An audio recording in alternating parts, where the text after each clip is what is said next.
Welcome to columns 100. Myself Manikanta. Group 1 syllabus పూర్తి కావాలంటే 10 points మన దగ్గర ఉండి తీరాల్సిందే. ఈ 10 పాయింట్స్ కనుక మనం ఫాలో అయ్యామంటే మ్యాక్సిమం మన యొక్క ప్రిపరేషన్ అనేది 7 to 8 మంత్స్లో కంప్లీట్ అవుతుంది. అసలు ఏ విధంగా ఈ 7 to 8 మంత్స్లో మన యొక్క సిలబస్ కంప్లీట్ అవుతుంది, అసలు ఏంటి ఈ 10 పాయింట్స్, మీరు ఈ 10 పాయింట్స్ని ఫాలో అవుతున్నారా లేదా అనే దాన్ని ఒకసారి పరిశీలించండి. ఇఫ్ ఇన్ కేస్ మీకు ఏమైనా డౌట్స్ ఉంటే preparation related, this is my number. మీరు నాకు వాట్సాప్లో మెసేజ్ చేసినా నేను ఖచ్చితంగా రెస్పాండ్ అవుతాను. సో ఫస్ట్ వన్ అంటే సరైన ప్రణాళిక ద్వారానే మనం ఏదైనా ఎగ్జామ్ని క్లియర్ చేయగలం. సో దట్ ఈ 6 to 7 మంత్స్ లేదంటే 8 మంత్స్లో మనం గ్రూప్ 1 సిలబస్ని అటు ప్రిలిమ్స్ అండ్ మెయిన్స్ కంప్లీట్ చేయాలంటే ఏంటి ఆ 10 పాయింట్స్ అంటే, ఫస్ట్ వన్ ఈజ్ కంప్లీట్నెస్. ఏంటి కంప్లీట్నెస్? ప్రిలిమ్స్ మెయిన్స్ రెండింటికి సిలబస్ మొత్తం కూడా కవర్ అయ్యేలా ఉండాలి. అలానే ఏపీ రిలేటెడ్గా కొన్ని స్పెసిఫిక్ డైమెన్షన్స్ ఏవైతే ఉన్నాయో వాటికి కూడా స్పెషల్గా మనం టైం పెట్టుకోవాల్సిన అవసరం ఉంది. సో దట్ మన యొక్క ప్రిపరేషన్ అనేది కేవలం ప్రిలిమ్స్ ఓరియంటేషన్గా కాకుండా లేదంటే మెయిన్స్ ఓరియంటేషన్గా కాకుండా రెండింటినీ కూడా కంబైన్డ్గా కవర్ చేస్తూ చదువుకోవాల్సిన అవసరం ఉంది. సో చాలామంది ఏం చేస్తున్నారంటే, మాకు ప్రిలిమ్స్ అనేది హర్డల్గా ఉంది, సో ప్రిలిమ్స్ మీద ఫోకస్ చేస్తాం, ప్రిలిమ్స్ అయినాక మెయిన్స్ మీద ఫోకస్ చేస్తాం అంటారు. బట్ వన్స్ మీరు ప్రిలిమ్స్ క్లియర్ చేశారు అనుకోండి, మెయిన్స్కి మనకు తక్కువ టైం ఉన్నది అంటే ఖచ్చితంగా ఈ తక్కువ టైంలో అంత కాంపిటేటివ్లో మనం క్లియర్ చేయలేకపోవచ్చు. కాబట్టి మీరు మీ ప్రిపరేషన్ని మొదటి నుంచే ప్రిలిమ్స్ అండ్ మెయిన్స్ సిలబస్ రెండూ కూడా కవర్ అయ్యేలా చూసుకోండి. అలానే ఏపీ స్పెసిఫిక్గా ఉండేటటువంటి టాపిక్స్ని కూడా మీరు అసలు విడిచిపెట్టద్దు. ఎందుకంటే మనకి ఏపీ స్పెసిఫిక్గా ఫర్ ఎగ్జాంపుల్ జాగ్రఫీ నుంచి కావచ్చు, ఏపీ హిస్టరీ కావచ్చు, ఎకానమీ, వీటి నుంచి మనకి ఎక్కువగానే క్వశ్చన్స్ అడుగుతున్నారు. కాబట్టి ఈ అంశాలను కూడా మీరు అశ్రద్ధ చేయకుండా చదువుకోవాల్సిన అవసరం ఉంది. దెన్ సెకండ్ పాయింట్ ఏంటి? ఒకటోది టైం బౌండ్ మేనర్, అలానే రియలిస్టిక్. ఏంటి టైం బౌండ్ అండ్ రియలిస్టిక్ అంటే, మన యొక్క సిలబస్ అనేది 6 to 7 మంత్స్లో పూర్తి అయ్యేలా మనం ఖచ్చితంగా డివిజన్స్ అనేవి చేసుకోవాలి. ప్రాపర్గా ప్లాన్ అనేది ఉండాలి. At the same time everyday 8 to 10 hours మన యొక్క స్టడీ ప్లాన్ అనేది రియలిస్టిక్గా ఉండేలా చూసుకోవాలి. ఫర్ ఎగ్జాంపుల్, మనం రియలిస్టిక్గా టైం బౌండ్ మేనర్లో కాకుండా మనకు నచ్చినట్టు చదువుతాం. బట్ అలా కాకుండా మనం యొక్క ప్లాన్ కూడా ఒక షెడ్యూల్ ఏదైతే ఉంటుందో దాన్ని డివిజన్ చేసుకునేటట్టు ఉండాలి. అలానే మన యొక్క ప్లాన్ ఏదైతే డైలీ షెడ్యూల్ ఉంటుందో అది కూడా రియలిస్టిక్గా ఉండేటట్టు ప్లాన్ చేసుకోవాలి. దెన్ తర్వాత బ్యాలెన్స్డ్. ఏంటి బ్యాలెన్స్డ్? నార్మల్గా మనకి కోర్ సబ్జెక్ట్స్ ఏవైతే ఉన్నాయో లైక్ హిస్టరీ కావచ్చు, polity, economy, geography, then current affairs, దీంతో పాటుగానే ఆన్సర్ రైటింగ్, దెన్ ప్రాక్టీస్, ఇవన్నీ కూడా సమానంగా ఉండేటట్టు చూసుకోవాలి. నార్మల్గా మనం ఏం చేస్తామంటే, మనకి ఏదైతే ఒక సబ్జెక్ట్ బాగా నచ్చుతుందో ఆ సబ్జెక్ట్ మీద ఎక్కువగా ఫోకస్ చేస్తాం, బట్ రిమైనింగ్వి విడిచిపెట్టేస్తాం. బట్ ప్రిలిమ్స్ అలానే మెయిన్స్లో మనకి ఒకే సబ్జెక్ట్ ఉండదు కదా, అన్ని సబ్జెక్ట్స్కి కూడా ఈక్వల్ ప్రయారిటీ అనేది ఉండాలి. సో దట్ బ్యాలెన్స్డ్ అప్రోచ్ అనేది మనకు ఖచ్చితంగా ఉండాల్సిన అవసరం ఉంది. So first one is completeness. అన్నీ కవర్ చేసేలా మన యొక్క ప్లాన్ ఉండాలి. అలానే time bound, then realistic, division చేసుకుంటూ షెడ్యూల్ ప్రకారం ఫాలో అవ్వాలి. దట్ టు 8 to 10 అవర్స్ రియలిస్టిక్గా మన ప్లాన్ ఉండాలి. దీంతో పాటుగానే బ్యాలెన్స్డ్ వ్యూ, బ్యాలెన్స్డ్ అప్రోచ్తో మనం ముందుకు వెళ్ళాలి. అన్నిటికీ సమానమైనటువంటి ప్రాధాన్యం ఇస్తూ వెళ్ళాలి. ఫర్ ఎగ్జాంపుల్, అలా కాకుండా నాకు పాలిటీ ఇష్టం, ఎకానమీ అంటే రాదు, సైన్స్ అండ్ టెక్నాలజీకి ప్రాపర్గా నోట్స్ లేదు అనేసి ఈ రెండింటిని వదిలి దీన్ని ఒక్కటినే పట్టుకున్నాం అనుకోండి, మనకి మెయిన్స్ ఓరియంటేషన్కి వచ్చేసరికి పాలిటీ కంటే ఇవే ఎక్కువ మార్కులు వస్తాయి, అరౌండ్ 300 మార్క్స్. దెన్ పాలిటీ అయితే జస్ట్ 50 మార్క్సే వస్తుంది. కాబట్టి అన్నిటికీ కూడా సమానమైనటువంటి ప్రాధాన్యం ఇవ్వాల్సినటువంటి అవసరం ఉంది. ఆ తర్వాత fourth one is phased approach. ఏంటి phased approach? In the sense, first మనం ఏదైనా బేసిక్ స్థాయి నుంచి వెళ్ళి ఆ తర్వాత కొన్ని స్టాండర్డ్ బుక్స్ చదివి దెన్ తర్వాత రివిజన్ చేయాల్సిన అవసరం ఉంది. సో ఇలా ఫేజ్డ్ అప్రోచ్గా మనం ఏదైనా ప్రిపేర్ అవుతూ చదవాల్సిన అవసరం ఉంటుంది. అలా కాకుండా ఫస్ట్ స్టాండర్డ్ బుక్స్ చదివి ఆ తర్వాత ఇంకొక బేసిక్స్ బుక్ వచ్చి తర్వాత టెస్ట్ సిరీస్ చేసి ఆ తర్వాత రివిజన్ చేసామంటే అది చాలా చండాలంగా ఉంటుంది ప్రిపరేషన్. సో దట్ ఫేజ్డ్ అప్రోచ్లో మొదటి అడుగు నుంచి చివరి 10వ అడుగుకి ఒక్కొక్క మెట్టు ఎక్కుకుంటూ రావాల్సిన అవసరం ఉంది.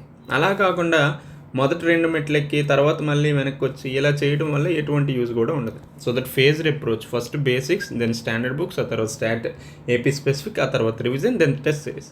ఇలా ఫేజ్డ్ అప్రోచ్లో మన యొక్క ప్రిపరేషన్ ఉండాలి. తర్వాత fifth one is regular revision. So revision is key to the success. So revision లేకుండా మనం ఎంత ప్రిపేర్ అయినా దానివల్ల ఎటువంటి యూజ్ కూడా ఉండదు. సో మనకి ఈ 8 months ఆఫ్ ప్రిపరేషన్లో అట్లీస్ట్ 3 times రివిజన్ ఉండేటట్టు కూడా మనం ప్లాన్ చేసుకోవాలి, దానికి అవకాశం కల్పించేటట్టు కూడా ఉండాలి. బట్ లాస్ట్ 1 month ఏదైతే ఉంటుందో దాన్ని కంప్లీట్గా రివిజన్కే పెట్టేయాలి. సో బఫర్ జోన్గా పెట్టుకోవాలి. దెన్ ఇది 5th one. ఆ తర్వాత 6th one ఏంటి? Practice. So practice makes man perfect. So daily MCQs చేయడం. సో మనం ఏదైతే చదువుతామో దానికి సంబంధించినటువంటి PYQs, MCQs ఉంటాయి కదా, అవి ప్రాక్టీస్ చేయడం. అలానే మెయిన్స్ ఆన్సర్ రైటింగ్ కూడా ప్రాక్టీస్ చేయడం. దీంతో పాటుగానే మన సిలబస్ అనేది కంప్లీట్ అయితే టెస్ట్ సిరీసెస్ వంటి కూడా ప్లాన్ చేసుకొని మన యొక్క ప్రాక్టీస్ అనేది ఉండాలి. సో దట్ ప్రాక్టీస్ ఓరియంటెడ్గా మన యొక్క ఇది కూడా ఉండాలి. తర్వాత 7th one is flexibility. So ఒకరోజు మిస్ అయితే మొత్తం ప్లాన్ చెడిపోకుండా అప్డేట్ చేసుకునే విధంగా కూడా మన యొక్క ప్రిపరేషన్ అనేది ఉండాలి. నార్మల్గా మనం ఒకరోజు ఎక్కువగా చదువుతాం, 2వ రోజు తక్కువగా చదువుతాం, 3వ రోజు చదవడం మానేస్తాం, 4వ రోజు ఇంకేం ఇంట్రెస్ట్ ఉన్నదని వదిలేస్తాం. అలా కాకుండా ఫ్లెక్సిబిలిటీ ఉండాలి. ఒకరోజు మిస్ అయిందంటే మొత్తం ప్లాన్ చెడిపోకుండా అప్డేట్ చేసుకునే విధంగా కొంచెం ఫ్లెక్సిబిలిటీ ఉండేటట్టు కూడా మీ షెడ్యూల్ని ప్రిపేర్ చేసుకోండి. ఇలా ఉండటం వల్ల మన యొక్క ప్రిపరేషన్లో ఫ్లెక్సిబిలిటీ ఉంటుంది. అట్ ది సేమ్ టైం కొన్నిసార్లు లేట్ అయినా రావడం మాత్రం పక్కా అన్నట్టు ఈజీగా మనం సిలబస్ని కంప్లీట్ చేసుకోవచ్చు. Then integration of current affairs. So నార్మల్గా చాలామంది కరెంట్ అఫైర్స్ని ఒక సపరేట్ సబ్జెక్ట్గా చూస్తారు, బట్ కరెంట్ అఫైర్స్ని ఇంటిగ్రేట్ చేస్తూ చదువుకోవాల్సినటువంటి అవసరం ఉంది. సో దీన్ని ఏం చేయాలంటే ఫస్ట్ న్యూస్ పేపర్స్ ఏవైతే ఉన్నాయో వాటిని డైలీ చదవడం. సో దట్ న్యూస్ పేపర్స్ని చదవడం వల్ల అసలు ఏం జరుగుతుంది అనేది తెలుస్తుంది. దీంతో పాటుగానే మెయిన్స్ ఆన్సర్ రైటింగ్ సంబంధించి ఏ విధంగా రాయాలి అనేసి అవ్వచ్చు, లేదంటే వాల్యూ యాడెడ్ కంటెంట్ అనేది కూడా మనకి ఈ న్యూస్ పేపర్స్ ద్వారా దొరుకుతున్నాయి. అలానే కరెంట్ అఫైర్స్ని ఏవైనా మ్యాగజైన్స్ ఉంటే ఆ మ్యాగజైన్స్ని కూడా ప్రిపేర్ అవుతూ మీ యొక్క ప్రిపరేషన్ ఉండాలి. సో ఇలా GS పేపర్స్, AP స్కీమ్స్, లేదంటే AP ఎకానమీ, ఇలా వీటిని లింక్ చేస్తూ కరెంట్ అఫైర్స్ని ఇంటర్లింక్ చేస్తూ చదవాలి. ఇలా కరెంట్ అఫైర్స్ని ఇంటిగ్రేట్ చేస్తూ చదివినప్పుడు మనకి వాల్యూ యాడెడ్ కంటెంట్ కావచ్చు, లేదంటే న్యూస్లో ఏం జరుగుతుంది అనేది కూడా అర్థమవుతుంది. తర్వాత self evaluation. So unexamined life is not worth living. So మన యొక్క ప్రిపరేషన్లో కూడా మన సెల్ఫ్ ఎవాల్యుయేషన్ చేసుకోకుండా అలా ముందుకెళ్ళామంటే దానివల్ల ఎటువంటి యూజ్ కూడా ఉండదు. సో ప్రతి నెల కూడా ఎంత చదివాను, ఎంత మిగిలింది అనేది మనం ఖచ్చితంగా ఎవాల్యుయేట్ చేసుకోవాలి. వీక్ పాయింట్స్ ఎక్కడైతే ఉన్నాయో వాటిని మళ్ళీ గుర్తించి కవర్ చేసుకునేటట్టు ఉండాలి. So that self evaluation is very important మన ప్రిపరేషన్ టైంలో. తర్వాత చాలా ఇంపార్టెంట్ అంశం మెంటల్ బ్యాలెన్స్. సో మనకి కన్సిస్టెన్సీ ఉండాలి, కన్సిస్టెన్సీతో పాటు మోటివేషన్ కూడా ఉండాలి. సో అందరికీ మోటివేషన్ అనేది ఉంటుంది, బట్ కన్సిస్టెన్సీ ఉండదు. కాబట్టి మోటివేషన్ ఉండాలి, కన్సిస్టెన్సీ ఉండాలి. ఇలా ఉన్నప్పుడు మన యొక్క మెంటల్ స్టేట్ చాలా బ్యాలెన్స్డ్గా ఉంటుంది. సో రోజు 100% ఫాలో కాకపోయినా నిరుత్సాహం చెందకుండా తిరిగి ట్రాక్లోకి వచ్చేటట్టు చూసుకోవాలి. అప్పుడప్పుడు బర్న్అవుట్ కాకుండా చిన్న చిన్న బ్రేక్స్, హాబీస్ ఉండేలా కూడా ప్లాన్ చేసుకోవాలి.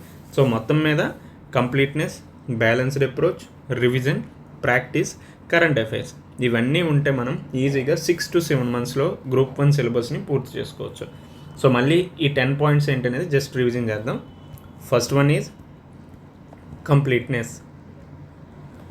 Second one is time bound, అలానే realistic, third one is balanced approach. So అన్నిటికీ కూడా సమానమైనటువంటి ప్రాధాన్యం ఇవ్వాలి. తర్వాత ఫేజ్డ్ అప్రోచ్. సో బేసిక్ నుంచి స్టాండర్డ్కి వెళ్ళాలి, స్టాండర్డ్ నుంచి రివిజన్ చేయాలి, రివిజన్ నుంచి టెస్ట్ సిరీస్కి వెళ్ళాలి. ఆ తర్వాత regular revision. So revision is the key to the success in competitive exam. తర్వాత practice makes man perfect, even women also perfect. కాబట్టి daily MCQs, mains answer writing, general essay వంటివి practice చేస్తూ మన యొక్క ప్రిపరేషన్ అనేది వెళ్ళాలి. Then flexibility. సో రిజిడ్గా ఉండే దానికంటే ఫ్లెక్సిబుల్గా మన యొక్క ప్రిపరేషన్ ఉంటే అది చాలా వరకు బెటర్గానే ఉంటుంది. కొన్నిసార్లు రావడం లేట్ అవ్వచ్చేమో కానీ మనం రావడం మాత్రం పక్కా కదా. తర్వాత కరెంట్ అఫైర్స్ని ఇంటిగ్రేట్ చేస్తూ చదువుకోవాలి. అటు కోర్ సబ్జెక్ట్స్ కావచ్చు, రిమైనింగ్ ఏవైతే సబ్జెక్ట్స్ ఉన్నాయో వాటిని కరెంట్ అఫైర్స్తో ఇంటర్లింక్ చేస్తూ చదువుకోవాలి. తర్వాత చాలా important self evaluation. So evaluation లేకుండా మనం ఎంత ప్రిపేర్ అయినా దానివల్ల ఎటువంటి యూస్ కూడా ఉండదు. So that unexamined life is not worth living. కాబట్టి ఎగ్జామిన్ చేసుకుంటూ మన యొక్క ప్రిపరేషన్ ముందుకు తీసుకువెళ్ళాలి. దీంతో పాటుగానే కన్సిస్టెన్సీతో పాటుగానే మోటివేషన్. ఈ 10 అంశాలు మీ దగ్గర ప్రజెంట్ ఉన్నాయి అంటే ఈజీగా మనం గ్రూప్ 1ని క్లియర్ చేయొచ్చు. ఇఫ్ ఇన్ కేస్ మీ దగ్గర ఇటువంటి 10 పాయింట్స్ లేవు, ఇలా ప్రిపరేషన్ కావట్లేదు అంటే మీరు ఖచ్చితంగా మిమ్మల్ని మీరు సెల్ఫ్ ఎవాల్యుయేట్ చేసుకోండి, ఎగ్జామిన్ చేసుకోండి, ఎక్కడ తప్పులు చేస్తున్నానో అర్థం చేసుకోండి, దానికి తగ్గట్టు మీ యొక్క ప్రిపరేషన్ ముందుకు తీసుకెళ్ళండి.